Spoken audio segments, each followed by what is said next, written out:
Donc bonjour à toutes et à tous. Donc je vous souhaite la bienvenue dans ce webinaire. Donc le sujet du jour, ça va être comment anticiper des menaces toujours plus compromettantes en constante évolution. Donc les logiciels anti-malware qu'on peut qualifier de standards sont bien entendu efficaces, on ne le nie pas, mais face à l'évolution rapide, on va dire, des tendances ou des environnements, on peut voir que le besoin s'est prononcé naturellement d'ajouter des couches de protection supplémentaires. Donc, on va voir ensemble aujourd'hui qu'il existe des outils qui ont été développés dans le but de couvrir justement un spectre un peu plus large de détection, d'anticipation et donc de sécurité.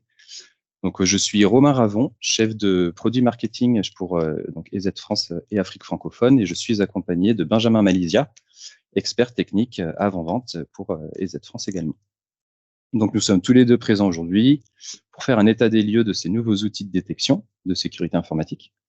Et nous terminerons avec la session avec une petite démo de notre outil d'EDR EZ Inspect. Donc, je vais commencer par vous présenter succinctement, rapidement qui nous sommes, qui est EZ, quelle est notre approche technologique. On fera un petit tour du catalogue des produits avant que Benjamin ne prenne la main et ne rentre un peu plus dans le détail technique de ces nouveaux outils justement conçus pour faire face à ces menaces modernes que nous rencontrons aujourd'hui. Donc, qui sommes-nous? Donc, EZ existe depuis de nombreuses années, depuis plus de 30 ans. La société a été créée par Richard Marco, qui est toujours à la tête de l'entreprise aujourd'hui. Et on est donc spécialisé dans le développement de technologies de protection informatique. Donc, nous sommes une entreprise privée et indépendante, ce qui veut dire que nous fonctionnons en fonds propres et ce qui nous permet d'avoir une autonomie totale quant aux investissements liés aux recherches, au développement de nos technologies et de nos produits. Donc, on est devenu une marque mondiale avec plus de 110 millions d'utilisateurs qui sont protégés par les solutions EZ et donc plus d'1 milliard d'internautes qui sont également protégés indirectement par les technologies EZ via notre partenariat, notamment avec le magasin d'applications Google Play ou encore avec le navigateur très utilisé Google Chrome. Donc, nous sommes le premier éditeur européen de logiciels de cybersécurité. Donc, le siège social est basé en Slovaquie, à Bratislava, très exactement, donc au cœur de l'Europe. Et nous sommes plus de 2000 employés présents dans plus de 200 pays dans le monde. Nous avons plus de 400 000 entreprises clientes qui nous font confiance. Et donc voilà, nous accordons une grande importance à la recherche et c'est pourquoi nous comptons également 13 centres de recherche et de développement.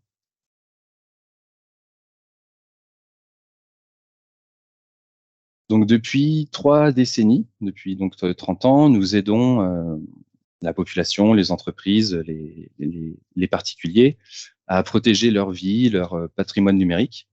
Et donc voilà, depuis notre petite entreprise dynamique en 1992, beaucoup de choses ont changé. Mais ce qu'il faut retenir, c'est que nos aspirations fondamentales, notre philosophie, nos valeurs, tout ça reste les mêmes avec l'idée principale d'être là pour aider à protéger le progrès et à créer un monde numérique plus sécurisé.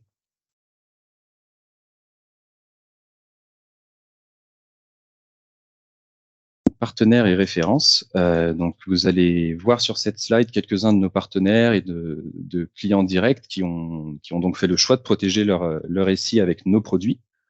Donc, vous les connaissez certainement quasiment tous, comme certains d'un niveau mondial, comme voilà KLM, Toshiba, Canon, Honda. À un niveau national, on va avoir par exemple la gendarmerie.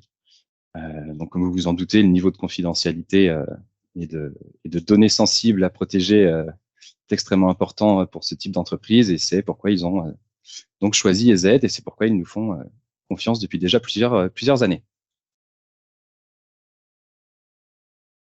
L'approche EZ de la technologie, de la sécurité numérique. Donc, chez EZ, nous affirmons que plusieurs éléments que nous allons voir et détailler maintenant, lorsqu'ils fonctionnent ensemble, ils permettent de garantir le plus haut niveau de sécurité. Donc, c'est ici qu'on va regrouper nos piliers de protection, qui vont être donc EZ Live Grid, notre système de réputation dans le cloud, le machine learning, l'intelligence artificielle et l'expertise humaine. Donc EZ Live Grid, comme je vous le disais, c'est le système de réputation dans le cloud. Donc il va utiliser les données des utilisateurs. Donc tout simplement, les utilisateurs des aides vont soumettre dans le monde entier des données et elles vont être envoyées au laboratoire de recherche des aides. Donc en fournissant en fait l'ensemble de ces échantillons suspects, de ces métadonnées en fait, qui proviennent d'un peu partout dans la nature, EZ Live Grid va nous permettre de réagir immédiatement face aux dernières menaces et donc de pouvoir répondre aux besoins de nos clients. Le machine learning, donc EZ en fait travaille avec des algorithmes de machine learning et donc d'intelligence artificielle depuis 1990. Donc toujours dans le but de détecter et de bloquer des menaces.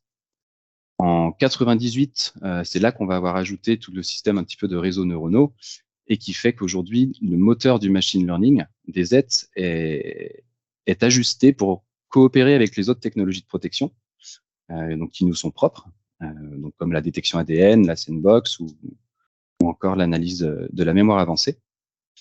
Et ce qui permet en fait donc à notre machine learning de coopérer également avec tout ce qui va être l'extraction de comportements, des caractéristiques comportementales, pour offrir donc le meilleur taux de détection possible, le plus petit nombre de faux positifs. Et donc pour finir, l'expertise humaine. Donc nos chercheurs en sécurité ils sont mondialement reconnus et ils nous partagent en fait un savoir-faire, une intelligence, des informations pour s'assurer que l'ensemble de nos utilisateurs bénéficient d'une protection, d'une réponse optimale face aux menaces, et donc ce 24 heures sur 24. Et donc, dans l'approche technologique, on ajoute à ces 3 piliers de protection EZ Life Sense. EZ Life Sense, c'est quoi? C'est l'ensemble de nos technologies multicouches. Donc, on estime en fait tout simplement qu'une seule couche de défense n'est pas suffisante dans le paysage actuel des menaces. Et c'est pourquoi on va employer une multitude de technologies qu'on voilà, dites multicouches. Donc, vous pouvez le voir sur ce diagramme sur la slide qui montre en fait certaines de nos technologies et indique approximativement quand et où elles peuvent détecter ou bloquer une menace pendant son cycle de vie dans le système. Il y aura des phases de pré-exécution, d'exécution et de post-exécution. Donc, en fait, ces technologies qui nous sont propres, qui ont été développées, vont bien au-delà des capacités d'un antivirus standard. Et donc, nous retrouvons ces technologies aujourd'hui au sein même de nos produits de sécurité.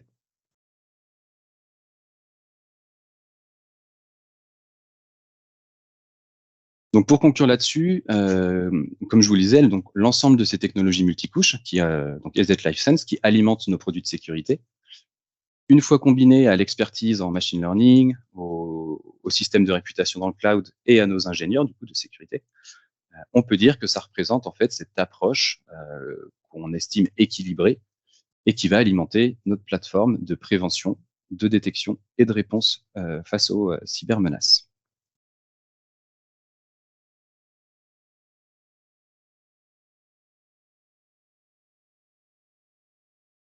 Donc, je crois que je vais prendre le relais pour un petit peu. Non, tu voulais peut-être parler des solutions avant de.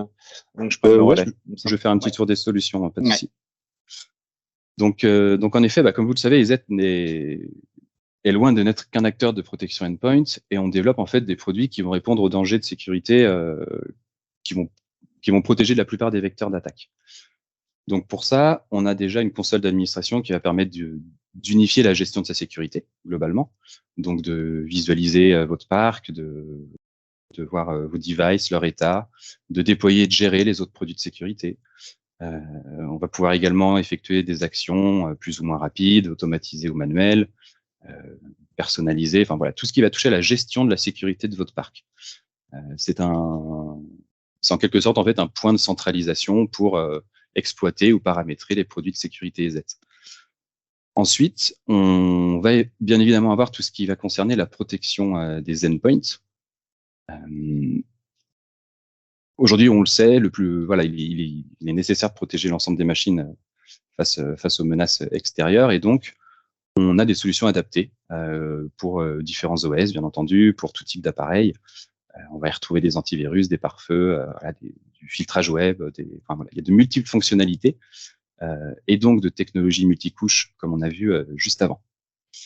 On va également ensuite protéger différentes catégories de protection. On va retrouver Microsoft 365. On va protéger tout ce qui concerne le spam, le phishing, les autres malwares. On va couvrir donc bien évidemment les outils collaboratifs Teams, SharePoint, OneDrive, Exchange. Voilà, on sait qu'aujourd'hui tout le monde utilise Teams. On a passé, il me semble, la barre des 260 ou 270 millions d'utilisateurs par mois. L'année dernière, on a à peu près un 50-50 sur les utilisateurs d'Exchange online en cloud ou sur site. Donc voilà, on va dire que tous ces outils collaboratifs dans le cloud sont de plus en plus utilisés et deviennent un vecteur privilégié des attaques. On va avoir des solutions de protection de serveurs. On sait que c'est aussi le cœur du parc informatique, assurer la communication entre les machines, stocker les données. Donc voilà, tout comme les endpoints, ça va être potentiellement ciblé par des ransomware, des violations de données, des attaques sans fichier. Voilà. Donc, nous avons des solutions qui assurent la sécurité de ces serveurs. La protection des données, donc ici, on va avoir de la double authentification, on va avoir du chiffrement de disque, donc pour répondre à la réglementation, par exemple. Du chiffrement un peu plus poussé pour aller jusqu'à chiffrer des fichiers ou des emails. Et on va avoir un partenariat avec Safetica, donc qui rentre en fait dans le programme DZ Technology Alliance, pour couvrir un petit peu tout ce spectre de menaces internes liées à la perte de données en interne. Et donc à plusieurs niveaux, on va avoir de l'audit de l'utilisation des données jusqu'à de la création de politiques plus strictes de DLP. Et donc aujourd'hui, c'est le sujet du jour, c'est tout ce qui concerne l'analyse des menaces. Donc la protection des menaces un peu plus avancées. On va y retrouver donc une sandbox cloud et notre EDR qu'on va détailler justement un petit peu plus loin. Et donc, aux côtés de toutes ces solutions de sécurité, on propose également plusieurs services. On en propose de plus en plus. Donc, on va avoir des tests de phishing, des health checks, de l'aide au déploiement des produits, de l'aide à la mise à jour, des formations. Enfin voilà, on a énormément de choses. Et bien entendu, le MDR, qui va être également un sujet qu'on va aborder un petit peu plus loin dans cette présentation. Donc en tout cas, n'hésitez pas, si vous souhaitez en savoir un peu plus sur certaines des autres catégories de protection qui sont présentes sur cette slide. Voilà, on a des webinaires dédiés pour chacune des catégories tout au long du semestre. Donc si vous êtes là aujourd'hui, c'est que vous avez bien reçu l'email d'invitation et que vous recevrez de la même manière les informations pour les prochains. Donc la plupart des produits qu'on vient de voir, qu'on vient de lister juste avant, sont groupés en fait au sein de différents bundles. Dans le but de construire en fait des offres cohérentes qui correspondent aux besoins des entreprises, aux besoins qui ne sont jamais les mêmes. Et donc que ce soit taille du parc, secteur d'activité, le budget à allouer à la sécurité également, la présence d'une équipe de sécurité. Donc voilà, les besoins sont différents. Nous, on en est conscient et on va proposer des offres groupées de solutions qui seront adaptées aux besoins de tous. Donc, on va avoir un bundle d'entrée qui va être le Protect Entry. Donc, plus pour un client peu sensible à la protection, avec un budget plus faible à dédier à la sécurité. On va avoir le Protect Advanced, qui, selon nous, est le bundle idéal d'un point de vue standard, qui va donc pour le coup protéger les endpoints, mais avoir cette couche de chiffrement de disque et d'analyse de la sandbox. Le Protect Complete Enterprise, on va être sur la base de l'Advanced et on va ajouter soit une couche de protection Microsoft 365, de messagerie, ou bien sur l'Enterprise, aller toucher justement cette partie EDR. Et donc le Protect MDR, on va ajouter tout simplement une couche de gestion de l'EDR avec le service de Managed Detection and Response. Et il y a également un support premium qui est ajouté dans ce bundle-là. Je vais laisser la main à Benjamin, qui va rentrer un petit peu plus en détail donc dans les trois produits dont on a parlé, la Sandbox, l'EDR et donc le service de MDR. Merci Romain. Donc j'espère que vous m'entendez tous bien. Donc, on va commencer effectivement par faire un focus sur la partie Sandbox Cloud. Donc, la technologie chez Z s'appelle le LiveGuard Advance. Donc, en fait, c'est une technologie qui a été développée typiquement pour les menaces de type zero day et notamment les ransomware. On a actuellement différents types de menaces qui vont permettre effectivement d'avoir des buts économiques. Les ransomware, notamment avec l'exfiltration des données et une rançon pour non-divulgation de ces données. Et évidemment aussi le blocage du système d'information par des machines complètement chiffrées qui ne seront plus utilisables tant qu'elles ne seront pas déchiffrées. Vous avez aussi des menaces liées au cyberespionnage et enfin aussi des menaces type botnet pour tout simplement avoir les cybercriminels se constituer un réseau de machines zombies afin de mettre en œuvre des attaques type DDoS par exemple pour faire tomber un site, pour faire tomber des services informatiques. Et donc, ces différents types de menaces, on va voir comment on peut les bloquer, les anticiper. Donc, dans un premier temps, avec notre solution de Sandbox Cloud. Alors, vous allez me dire pourquoi une Sandbox Cloud dès lors qu'on a déjà une couche de Sandbox local sur le endpoint. Alors, peut-être avant de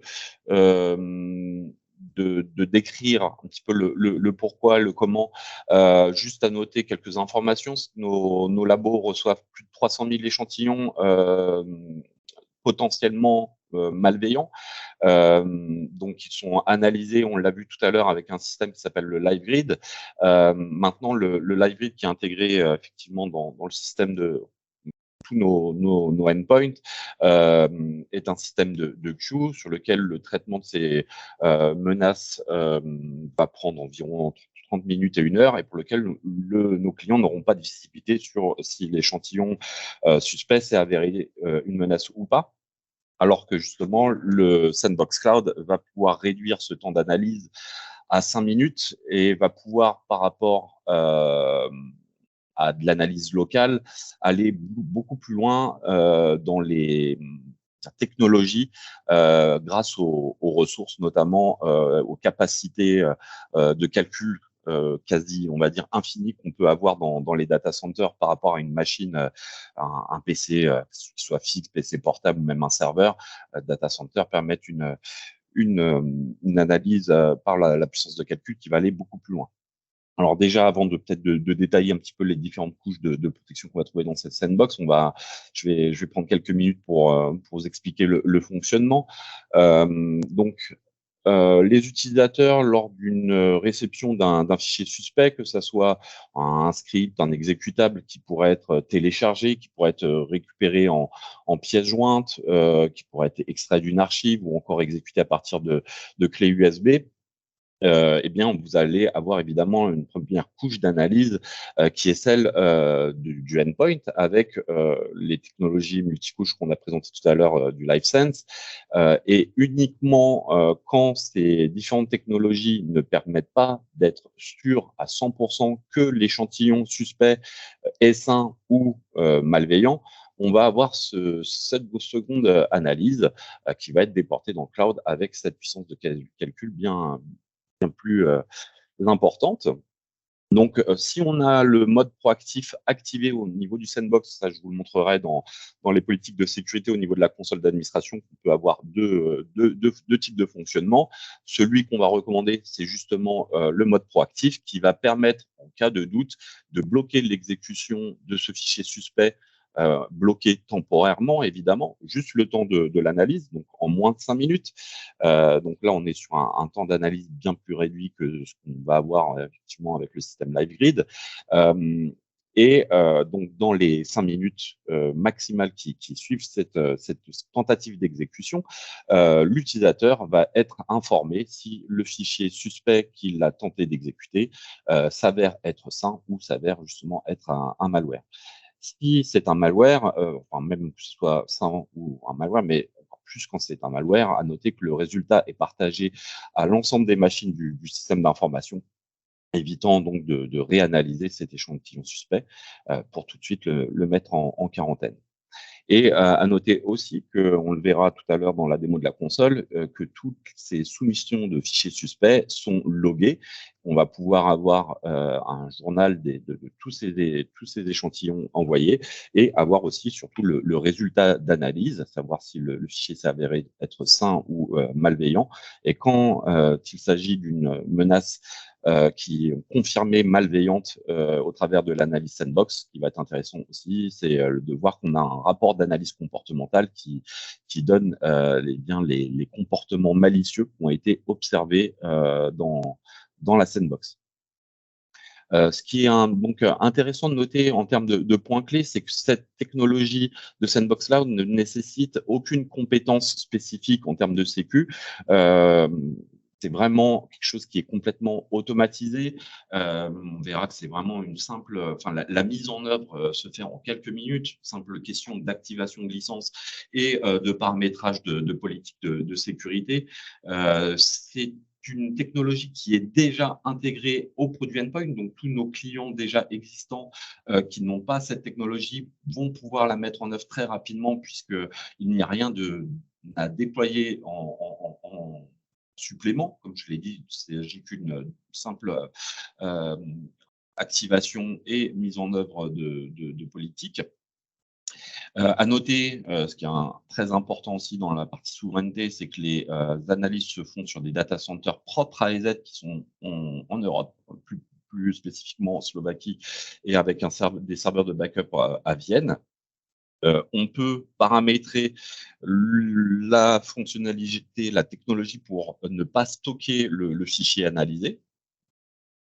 Et vous avez ce temps de traitement qui est de moins de 5 minutes. On va dire plus de 90% des échantillons sont plutôt traités dans l'ordre de 2 à 3 minutes.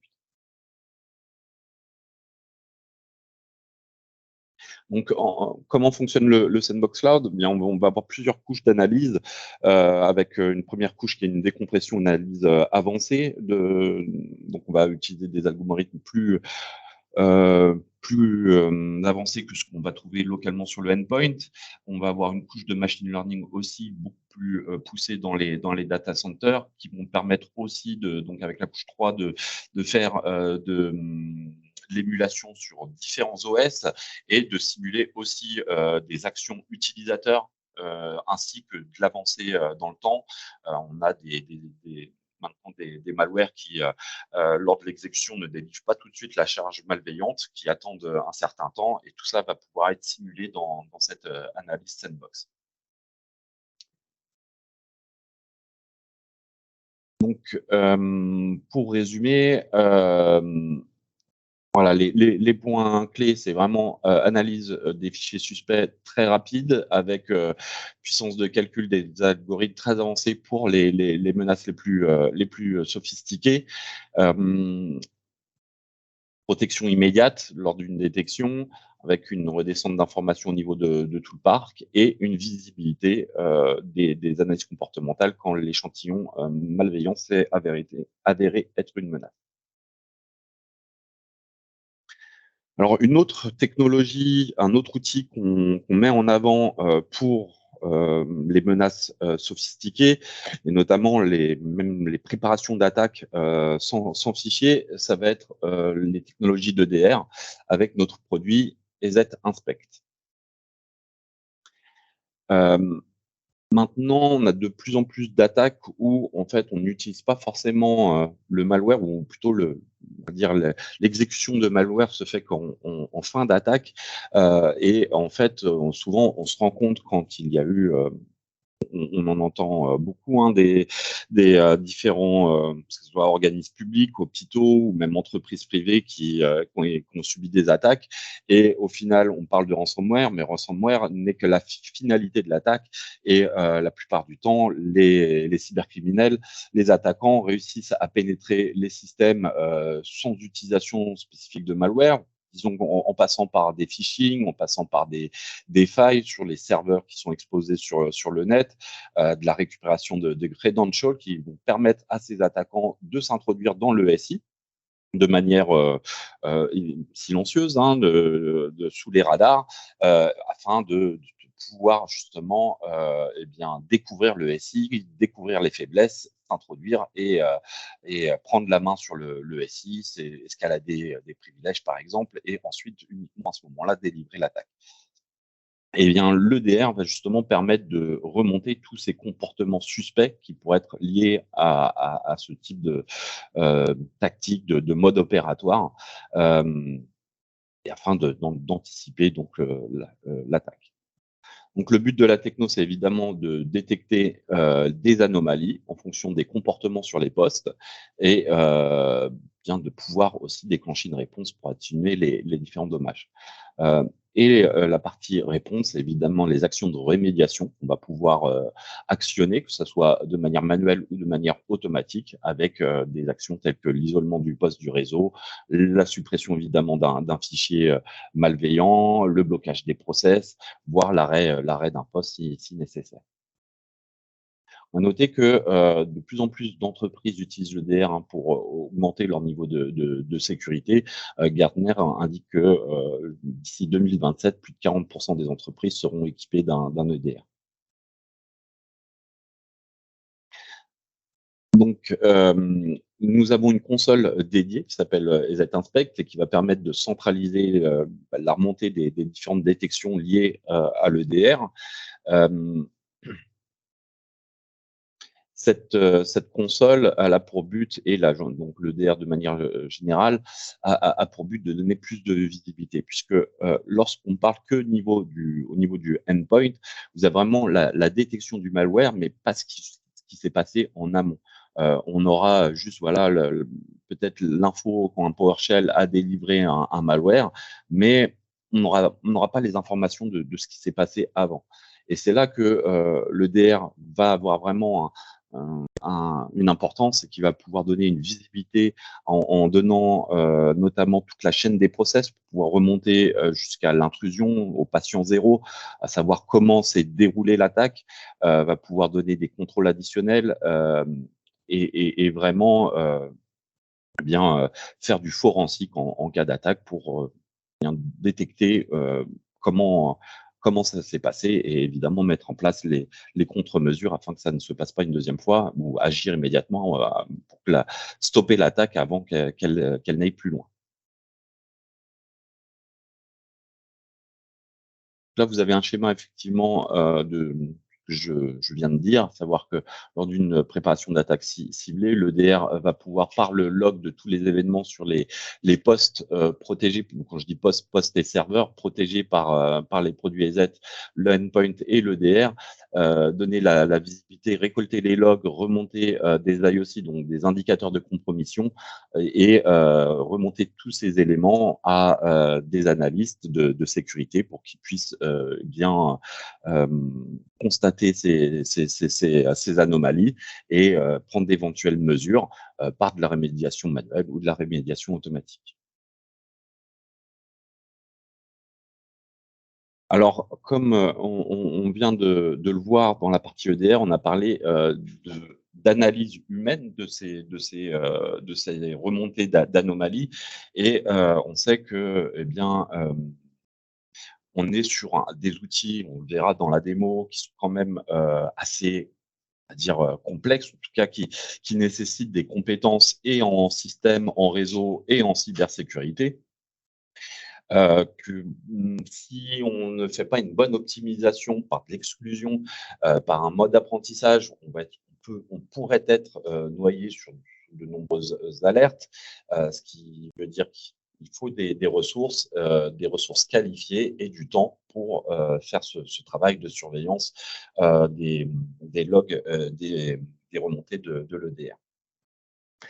Et eh bien, on sait que certaines entreprises n'ont pas ces compétences, n'ont pas le temps, n'ont pas tout simplement l'envie de prendre cette responsabilité et préfèrent déléguer bien ce travail à des équipes expertes dans le domaine. C'est pour cela que EZ propose des services de monitoring de l'EDR avec des services de MDR. notamment avec une offre Ultimate qui va vraiment proactivement surveiller les remontées d'alerte DR de nos clients et qui va donc résoudre tout ce qui est temps humain et compétences nécessaires pour le suivi de l'EDR. Donc, à noter que nous avons deux types d'offres sur le MDR. Nous avons une offre Advanced et une offre Ultimate. Donc, on voit que dans les deux offres, on va faire donc du support sur toute la partie endpoint d'une part, avec tout ce qui est détection de malware, des soucis liés à du faux positif, si on a très peu au niveau du endpoint, mais plus aussi à de la rémédiation, au suivi des détections, pour enquêter sur des comportements suspects. Dans les deux offres, nous aurons aussi l'analyse des fichiers, du forensique avec des requêtes approfondies et de l'assistance sur les différents incidents.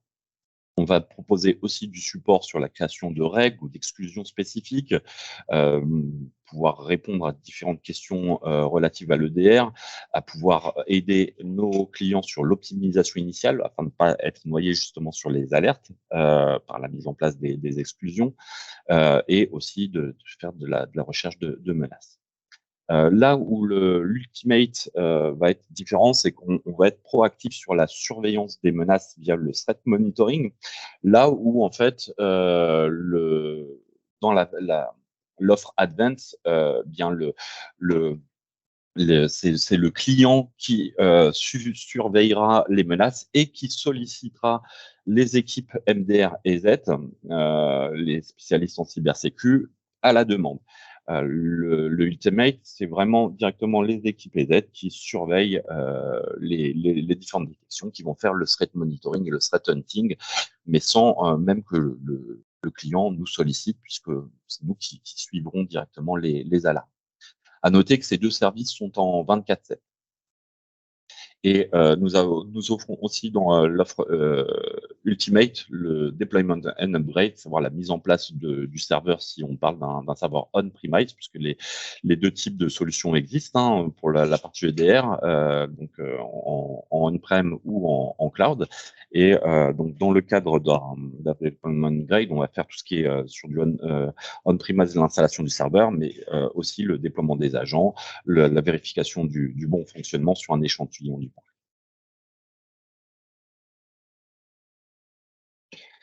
À noter une dernière type d'offre, puisque ces offres ont un certain coût, on va dire. On a une dernière type d'offre qui peut aussi convenir à certains de nos clients, qui sera sous forme de prestation de demi-journée pour faire un état des lieux et un suivi toujours de l'activité EDR, des différentes problématiques rencontrées. Lors de ces demi-journées, on va pouvoir prodiguer des conseils sur l'optimisation serveur, sur la recherche l'interprétation des alarmes pour vous aider à créer du whitelisting si on considère que l'alarme est générée par un logiciel métier et serait considérée donc comme un faux positif, ou au contraire pour rechercher une potentielle attaque qui serait en cours.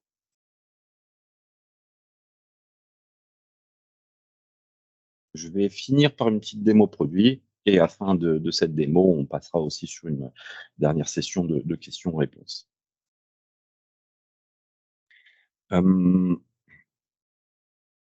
Donc, j'utilise ici donc notre console EZ Protect.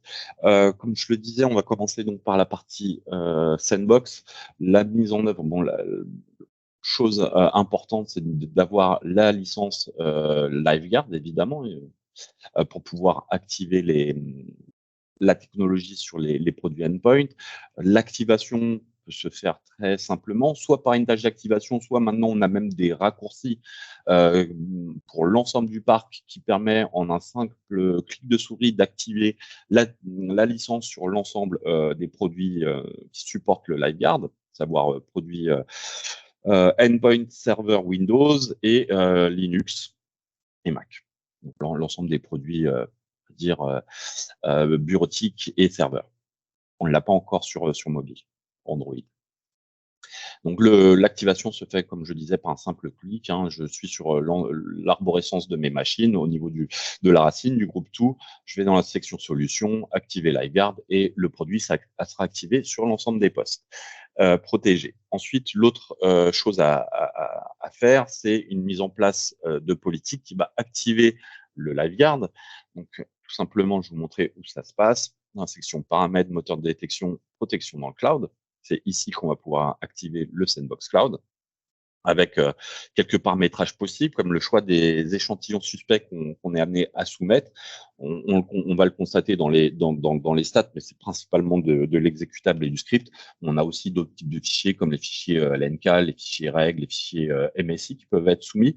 Et à noter qu'on peut activer aussi la soumission de documents, ce sera notamment les documents actifs, donc tout ce qui est Office avec des macros, par exemple, ou fichiers PDF actifs qui lanceraient, par exemple, des ouvertures de navigateurs ou des téléchargements.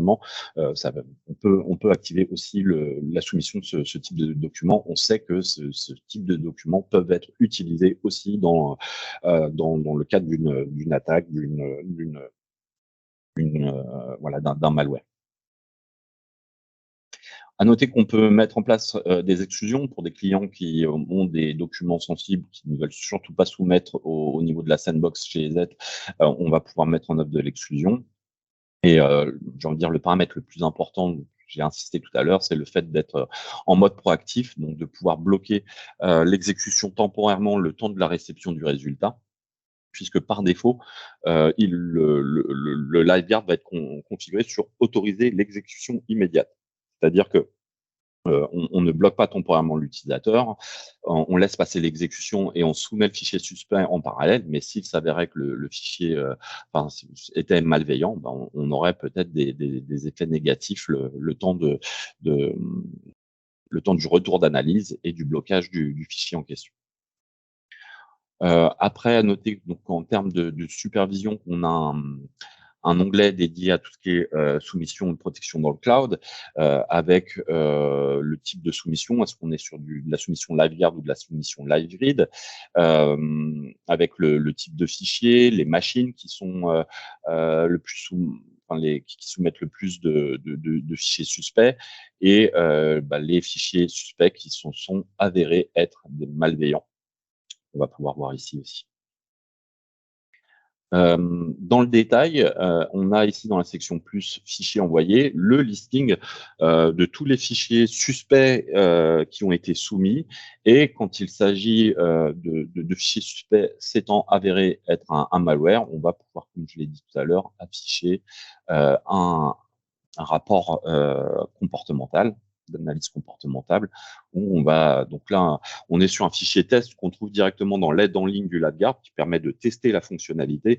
En fait, c'est un fichier UICAR, mais qui est packé pour qu'on ne puisse pas voir le contenu. Et c'est dans l'analyse sandbox qu'on va pouvoir voir le contenu et détecter le fichier. Et on voit en dessous bien tous les comportements malicieux qu'on peut être amené à révéler par cette analyse sandbox. Ils sont assez nombreux. Voilà pour la technologie Sandbox. Maintenant, on va parler de la partie EDR. Donc, à noter que les menaces de type EDR remontent aussi dans la console Protect. Là, je vais faire un filtre justement sur les menaces de type EDR. Je vais me mettre sur les menaces critiques. Et alors à noter que les informations qu'on a ici vont être assez succinctes quand on va vouloir avoir plus d'éléments, puisque là on a juste le nom de la règle, donc qui a matché, là, on va dire l'anomalie. On a le nom de la machine, l'heure de l'occurrence, le process qui a fait popper la règle avec sa signature et l'utilisateur, mais on reste sur des éléments succincts. Quand on va vouloir enquêter, on va voir que dans la console EDR, on va aller beaucoup plus loin avec notamment la ligne de commande qui est liée, liée au process qui a déclenché l'alarme. On va avoir des informations sur le fichier exécutable. On va surtout donner les explications de pourquoi on a créé cette règle, quelles sont les causes malicieuses, quels sont les causes qui pourraient être bénignes et les actions recommandées au personnel de sécurité. À noter aussi que toutes les alarmes créées par nos chercheurs ont à minima une référence au Mitre Attack. Mitre Attack étant un organisme qui indexe, qui donne un visu de toutes les techniques et modes opératoires utilisés par les cyberattaquants et qui ont été analysés lors de ces dernières années, sur toutes les attaques qui ont eu lieu ces dernières années. Donc, on donne un lien vers des références des Mitre Attack. Donc, on aura des éléments sur la ligne de commande liée au process et sur l'exécutable, ainsi que l'utilisateur. Et surtout, ce qui est intéressant dans le forensique, c'est qu'on va pouvoir remonter dans la chaîne des process pour voir vraiment ce qu'a fait chaque process. Là, si je vais sur le rec.exe et je demande les raw events, je vais pouvoir voir en détail la création du process, la modification d'une clé de registre.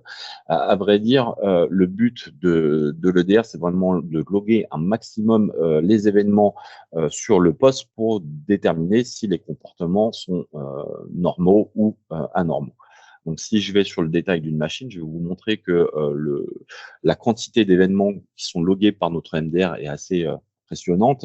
Si on va dans la section Event, et que je vous montre un petit peu le type d'opération qu'on est capable de loguer, on va voir qu'on log tout ce qui est activité de process, des threads, l'injection de code, toute l'activité fichier, l'activité réseau, registre, les autoruns, les requêtes HTTP, le drop d'exe, chargement de DLL, requête DNS, toute l'activité utilisateur, que ce soit un login, un logout, une création, une désactivation, un mouvement dans un groupe, tout ce qui peut être pour les mouvements latéraux, l'activité de scripting, les activités WMI et les chargements de drivers.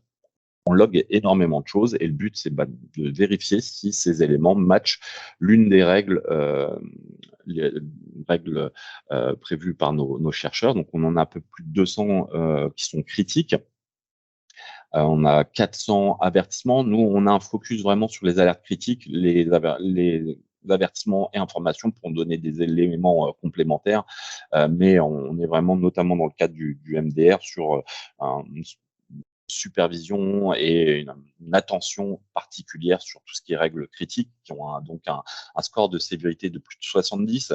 On voit que pour certaines de ces règles les plus critiques, on a d'ailleurs des actions de rémédiation automatisées qui sont inclus dans la règle, avec beaucoup de kills de process, certaines du blocage d'exécutables, mais on va voir qu'il est très facile aussi pour, que ce soit dans le cadre du MDR ou pour nos clients, de mettre en œuvre des rémédiations automatiques. Par exemple, si je prends ici un fichier qui serait modifié dans le startup Windows, si on veut bloquer ce type d'événement, puisqu'on sait que c'est le moyen pour un malware d'avoir de la persistance, de se mettre au niveau du démarrage Windows, eh bien, on pourrait choisir ici les actions de rémédiation automatique sur le déclenchement de cette alarme, avec par exemple du clean, du blocage de l'exécutable, du kill du process, voire de l'isolation en réseau.